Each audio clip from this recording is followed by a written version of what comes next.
राज्यपाल आनंदीबेन पटेल जी गुजरात में कैबिनेट मंत्री रहीं, गुजरात की पहली महिला मुख्यमंत्री बनी और अब राज्यपाल के रूप में अपने दायित्वों का निर्वाह कर रही। एक सक्रियता के साथ और अनेक राज्यपाल के रूप में अनेक उन्होंने अभिनव कार्य किए हैं और उन कार्यों को एक लंबी फेहरिस्त है। वो दीक्षांत समारोह में जाती जब रही विश्वविद्यालय के, तो उन्होंने एक परंपरा शुरू की कि वो बच्चों को जो छोटे स्कूल के उनको ले जाती रहीं, उनको आमंत्रित किया जाता था राजभवन से। और राज्यपाल जी का कहना था कि इससे बच्चे जो हैं वो शिक्षा के प्रति उनका आकर्षण बढ़ेगा और वो भी एक उच्च शिक्षा की तरफ बढ़ने का एक बच्चों के मन में एक भाव जागृत होगा। अनेक बालिकाओं की शिक्षा पे, महिलाओं के स्वावलंबन पर, ये अनेक विषयों पर, वो चाहे श्री अन्न के विषय में हो, योग के विषय में हो, और अनेक ऐसे कार्य हैं जिसके प्रति राज्यपाल अपने संवैधानिक दायरों में रहते हुए और लोगों को प्रेरित करती रही हैं, जागरूक करती रही हैं।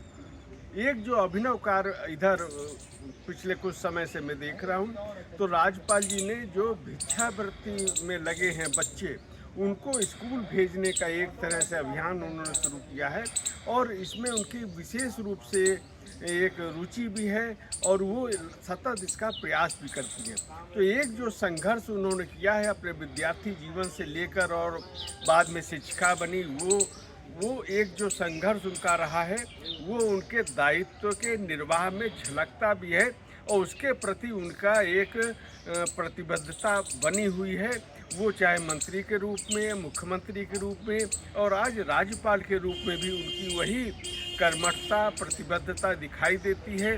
पूरे के पूरे समाज को जागरूक करना चाहती हैं। किसानों के लिए भी उन्होंने कहा कि वो किसान की बेटी हैं और किसानों को लिए भी वो प्रेरणा देती हैं। जैविक कृषि के बारे में उनका बराबर सुझाव रहता है किसान भाइयों के लिए, और जिससे लागत कम हो और उनका आय बढ़े। कृषि से संबंधित प्रदर्शनी लगती है राजभवन में, वहाँ भी उनका यही संवाद रहता है।